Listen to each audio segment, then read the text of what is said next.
I don't think anyone's ready to leave, as it is the Clippers who take a 2-1 series lead as we welcome you to your Clippers Live postgame presented by Hyundai on FanDuel Sports Network. Yes, the claw was all over it. Norman Powell reinvigorated and hooked it up with his old pal Ivica Zubac. And how about James Harden, who really opened up the scoring early in this one? 13 first quarter points. Yeah, James. Everything to smile about, as we knew that he'd say hello to you right now. Genie's the last one with former Clipper Corey Maggette. It's very loud. And you know what? It's magnificent. It went exactly as scripted. Steve and Connie Balmer built a shrine to the nation. And the fans are here and they don't want to leave because this felt really good. There is so much to unpack here because everybody had something to do on both sides of the ball. Let's start with the three-pointers in this one because there were 9 in the first quarter as the Clippers were really setting a tone. You talk about Aaron Gordon out of the gate, but then the Clippers said, wait a while, this is our house. And we talked about this early before the show. You asked me what player was going to get going. I said it was going to be either Norman Powell or James Harden, and they did that tonight. And early on in that first quarter, we saw how sensational James Harden can be by hitting those big threes. And it was at one point I said this at halftime, it was 22-26.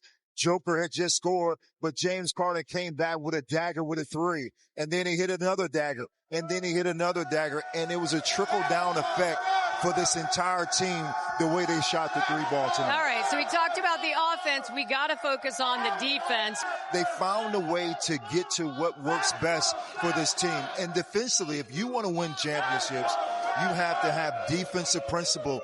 You need to have discipline. And they had that through this series going so far. And tonight was the night that we saw that, Jeannie.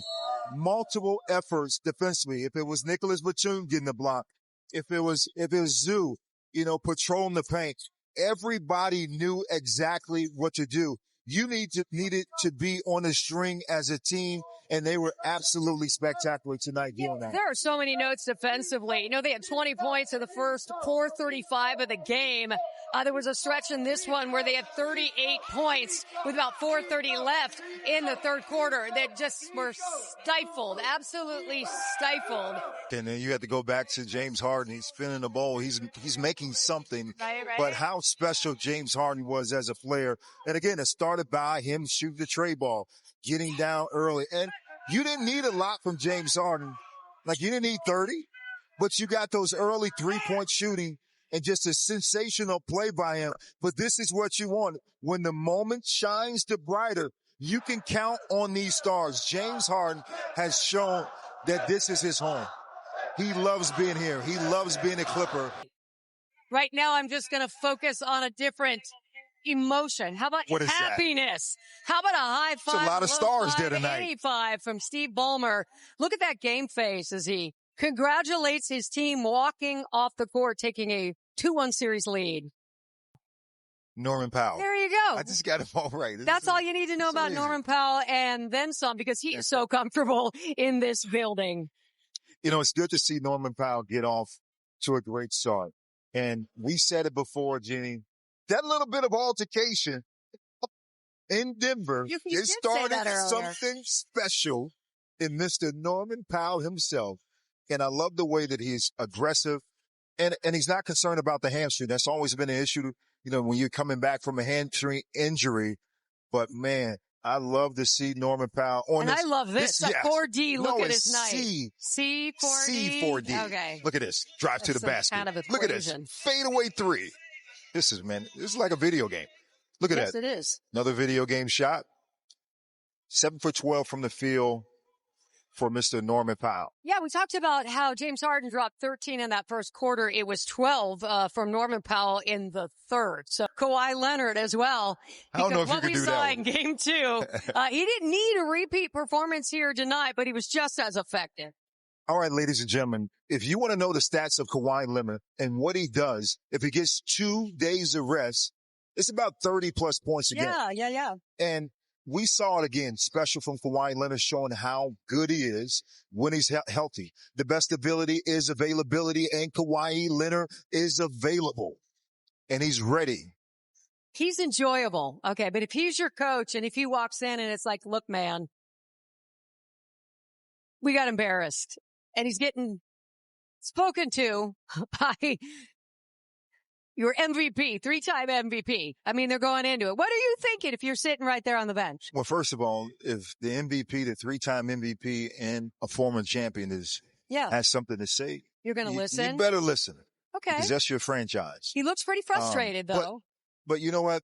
In that part of it, the frustration always comes when it's a competitiveness. And that's also from players and to coaches and assistant coaches on the floor. He is frustrating Nikola Jokic. Also frustrating the other side, it would be James Harden. We're going to hear from him when we come back. But first, let's share a moment of that dynamic duo, the connection. Harden, Ivica Zubac. Huge win for your Clippers here in Game 3. It is amazing to watch. And the fact that it barely makes a headline anymore. Jokic 23, 13, and 13. He's absolutely brilliant to watch. So is Nico Batum as we get his shot before we go off the air, who just seems to be in the right place at the right time. So is Brian Seaman, Jim Jackson, Christina Pink, Corey Maggette. I'm Jeannie Zalasko. We appreciate you guys joining us. See you for Game 4 at Intuit Dome Saturday.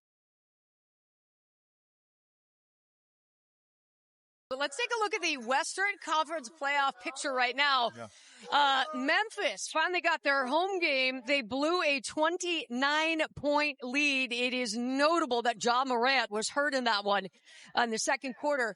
But Memphis just imploded, and now OKC with a 3-0 lead. And, of course, that would be the opponent the Clippers will face when they get by the Denver Nuggets. You know what? When we were watching this game and you saw the Clippers go up 20 points and you can't get comfortable, and you look at what happened against the Memphis Grizzlies, against OKC, the number 1 team in the Western Conference, you have to keep your foot on the gas, and they weren't able to do that. But what I would say is for the Clippers, they continue to put their foot on the gas, and it wasn't just their offense, like we just spoke about. Defensively, they kept battling. They didn't allow Denver to get comfortable. And we've been watching what we expected to be a huge matchup in the middle between Nikola Jokic and Ivica Zubac. Here are the numbers, Corey. You know, Jeannie, I said this while we were having our pregame about what I've seen from Ivica.